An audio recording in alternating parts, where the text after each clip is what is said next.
With advances in DJ technology such as the CD and now the MP3 turntables, are DJs still opting for the original 12-inch wear, or are there trends changing towards the more convenient and lightweight options?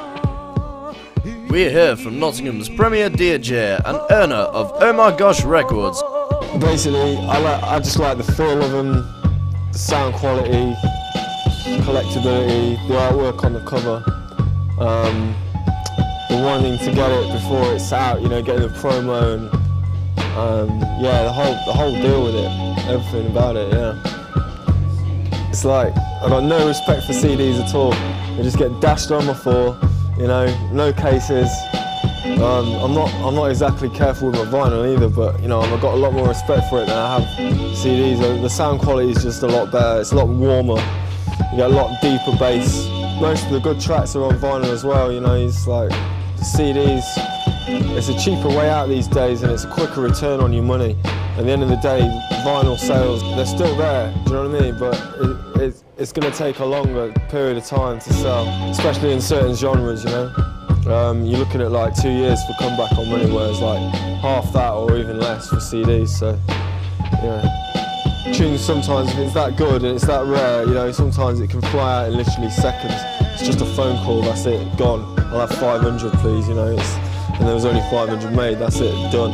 But it is sometimes, you know, particularly if you're after an old thing, something really old, or like the record label's gone bust now, and you know, they're not even around producing any new tunes. There's no chance of a repress or anything, you know, you're probably looking second hand and that's it. So things like Serato Scratch and Final Scratch, they're really good for like, you know, say if you're travelling or whatever. I was DJing in Japan last year, and like to get everything over there was a real mission. Like we had a suitcase full of records, we had like, you know, next bag full of records, trying to get it through hand luggage, you know, there's certain weight restrictions. You know, and that, if I'd have had Serato then or Final Scratch or whatever, it'd been a blessing, mate. You know, but like other than that, I mean, I'm just going to use some vinyl straight. That's it, that's me. But yeah, peace. To find out more, we hit the source of production, the record pressing factory. The plant itself started in 1999. The factory was at a smaller unit further down the road, and there's probably now about 6 plants in the UK, and we're probably the second largest, I guess. We have the capacity here to manufacture probably about 45,000 a week, and we ship out from here every night, 5 nights a week. We manufacture for Defected records in the UK, Breastfed, which Milo Dr. Beat single is on that Breastfed label, Azuli, a host of labels, Big Love, right across the board from drum and bass to soulful garage and house. Not only major labels, we also have kids coming in off the street who've, you know, done their first record and want to put it out, and we'll come down, ask for advice, go away, and then we'll manufacture the records for them. When the advent of CDs were first brought to the public's notice as the new format that everybody should have, with vinyl being king for such a long time, it took a while for CDs to take hold of people's imagination. Obviously the size and how light they are certainly made a big difference. So that took a dint on the production of vinyl.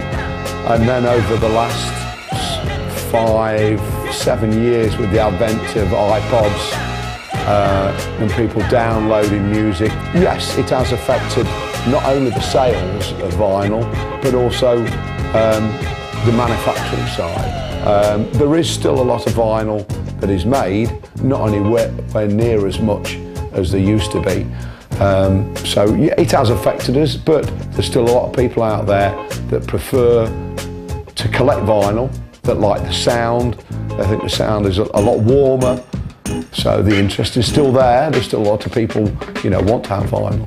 So, you know, it has had a bad effect on us, but you know, we're weathering the storm.